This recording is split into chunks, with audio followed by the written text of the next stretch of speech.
Hello, my name is Nana Kunirajuman, a staff writer with the Daily Graphic. Today we are here to look at Black History Month, which was established in 1987 in the United Kingdom. We are going to look at those who are behind the establishment of this month, its significance to Africans and blacks in the diaspora, its relevance to people of African origin all over the world. To do this, we have Mr. Ichaba Adaisibo, who is a Ghanaian peacemaker with focus on nation building, protection and advancement in national interest. Mr. Ichaba Adaisibo, welcome. Thank you very much. I'm happy to be with you. Okay. Can we ask, who is Mr. Ichaba Adaisibo? Ichaba Adaisibo. I find it a little bit difficult to talk about myself, but I am a Pan-Africanist and a firm follower of the ideals and praxis of Osagyefo Kwame Nkrumah. I'm a very proud African and who has been blessed to have been brought up or educated by some of the best brains in the 20th century. By best brains, I can mention Dr. C.L.R. James. C.L.R. James was the one who taught Nkrumah the politics of organization in the United States and introduced Nkrumah to George Padmore. That began the greatest political collaboration in history. That is another topic in itself. Then Chancellor Williams, the author of The Destruction of Black Civilization, Dr. Ben Jekanan, Henry Clark, a whole lot of people. And I have been blessed, and they have personally educated me. They gave me the opportunity to sit at their feet, and they educated me. And they have made me who I am. I'm also a peacemaker, and I was responsible to facilitating peace in Liberia and in Sierra Leone. So, we understand the various roles you played whilst in UK as you joined renowned individuals in various organizations, including Greater London Council, where you started to spearhead the establishment of the Black History Month. What informed your decision, or what idea prompted you to come up with this idea? I got into London in February 1984, and then as a refugee, and later on I got a job at the Greater London Council as Special Projects Coordinator, and it was at a very significant period of British political and social life under Margaret Thatcher and the whole apartheid campaign, the campaign against apartheid in South Africa, and also the campaign against racism, institutional racism in the United Kingdom. So 1984 was declared an anti-racist year, which there was a lot of activities organized all over London and UK against racism. So I fell into that. And then I got a job at the Greater London Council as Special Projects Coordinator. And one day I got to work and I saw our group secretary almost crying on her desk. And I said, "My sister, what's wrong?" Then she said, "Would you believe it? Last night, when I was putting Marcus to bed, he asked me, 'Mom, why can't I be white?' And that really shocked the mother. She said, 'I had purposely named my son after Marcus Garvey.' the African nationalists, Pan-Africanists, who influenced Kwame Nkrumah a great deal. I had named my son after Marcus Garvey, and here is my son asking me, why can't he be white? Then I saw there was a problem of identity. And being situated in the United Kingdom, the fond head of racism, imperialism, and colonialism. So what it taught me at that particular moment was that not much has been achieved throughout all these years. For a 6-year-old child being brought up in a Pan-African consciousness home to ask the mother, why can't I be white? Then that means the outer world there, the education system, the curriculum, the local authorities have failed this child. And I was a member of the Greater London Council, the authority running London, in a very responsible position, dealing with anti-apartheid and anti-racist issues, so that making sure that they conform with the 1976 Race Relations Act in terms of local governance, and making sure that there's equal opportunity for people of African descent and blacks, including gypsies, Indians, and all. So I decided to find out for myself what was actually happening on the ground. My antenna sharpened, and I began to watch as I took the trains, the buses, and I went around the schools and to listen to children in the playground and all that. Then I got awakened to the reality, because I'll be coming down, let's say at Vauxhall, which was very close to Greater London Council, in the underground, the tube station, and you meet someone. I'll meet a child, a schoolboy, a cluster of them, and you see that they are Ghanaians. And I try to speak to them either in Hausa, in Chi, Fanti, or what, Ga, but they will shrink and don't want to be recognized as Ghanaians. And it shocked me.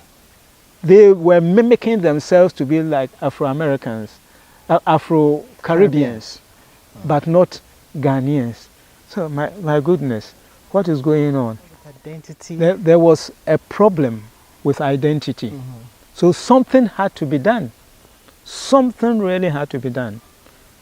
So I called a meeting of the staff of the Ethnic Minorities Unit where I worked at the Greater London Council. And I shared my observations to them, and that something had to be done. So I put together a program that got the backing of the Greater London leaders, particularly the leader of the council at that time, Ken Livingston, and then Paul Boateng, who was the deputy chairperson of the Ethnic Minorities Unit, and also a whole lot of people, and the director or the principal race relations advisor to the Greater London Council, Mr. Anselm Wong. He was wonderful. He backed my initiative, and we drew out a budget which we defended at the various committees, and a whole chunk of money was approved for me to organize activities around London to recognize the contributions of Africans to the development of London and the United Kingdom from antiquity to the present. So we organized what we call the Greater London Historical Lectures, GLC historical lectures, in which I invited some of the best minds to come to London and share their experiences. So Dr. John Henry Clark was there,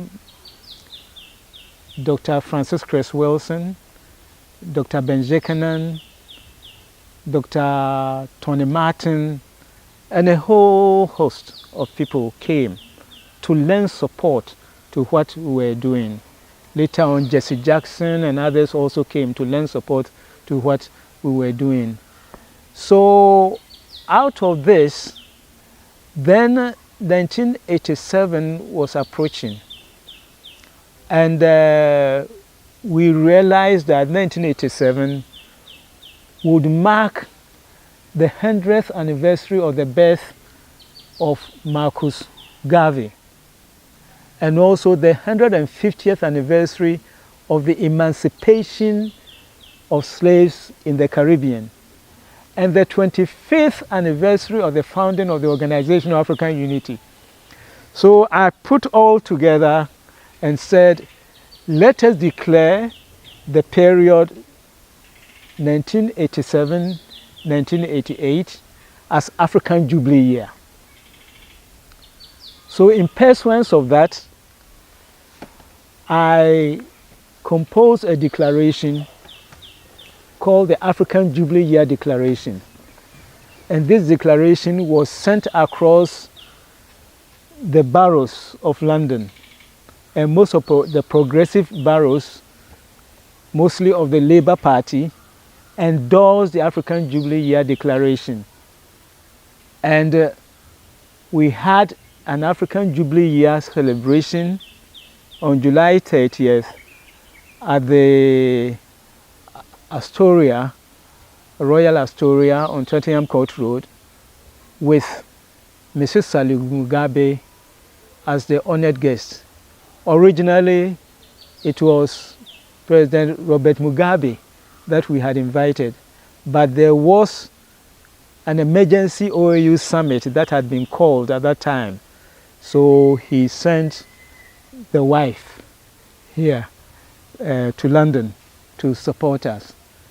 And the declaration made it very clear that the month of October must be celebrated and marked as Black History Month from 1987 onward.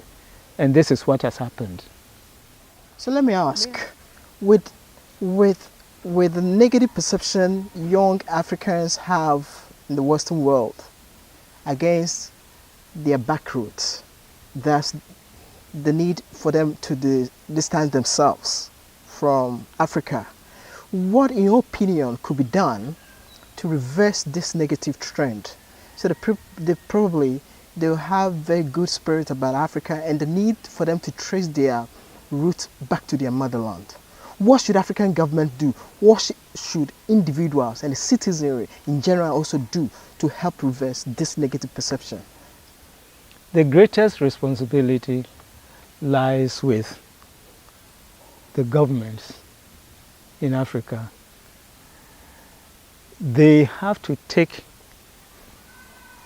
nation building very seriously. Nation building whereby Africa or Ghana is not seen as a begging bowl, always going to beg, even for budget support, going to beg for chairs to furnish our ministries and all that. I feel very horrified when you go to somebody and say that Danida has donated chairs, television sets and all that. It's sad. So these things, that means we are not able to manage our own affairs. As Nkrumah had indicated at the time of independence that we are going to prove that the black man is capable of managing his own affairs. And he was managing Ghana's affairs very well. And there was development all over the place, across the board. And the manifestation is very clear. And that has sustained us up to this level. You see, so the development in terms of nation building and dealing with incidences of corruption, for a judge to come out to say that Ghana, there is a system of create, loot, and share, then there's something wrong. And also for private investigators to come out to prove that the judiciary is corrupt, and for a member of parliament to say that the legislature is corrupt, then what do you have? The three arms of government, the executive, the legislature, and the judiciary, if they are found to be corrupt, then we don't have any government. That is a reality. We don't have any government.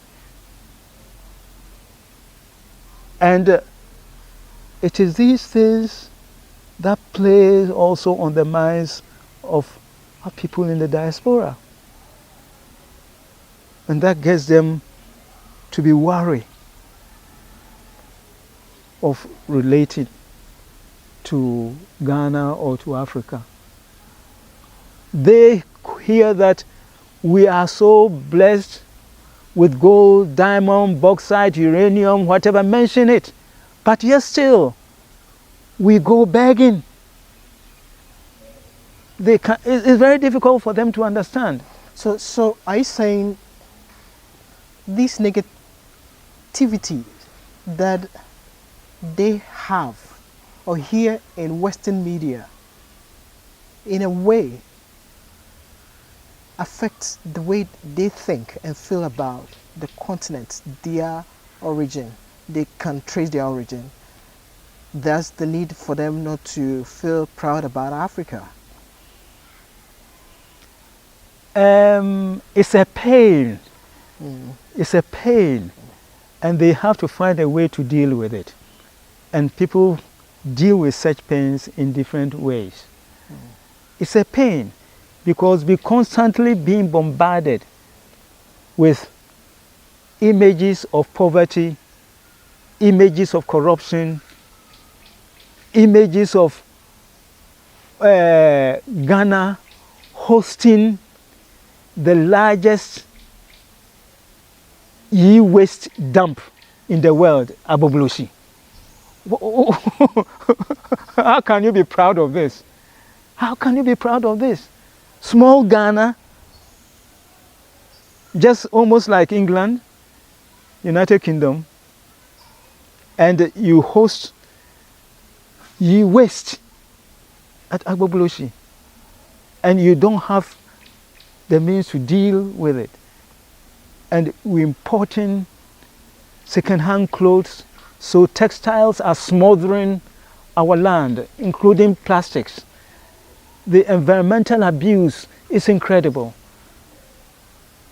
apart from what is happening to our water bodies through illegal mining and all that. So you begin to question, is there a government? Is there a government? Mr. Dicewell, many thanks for your time. Viewers, we want to say a big thank you for spending time with us, and we are grateful, and we hope that you will catch up with us the next time we come on. Thank you.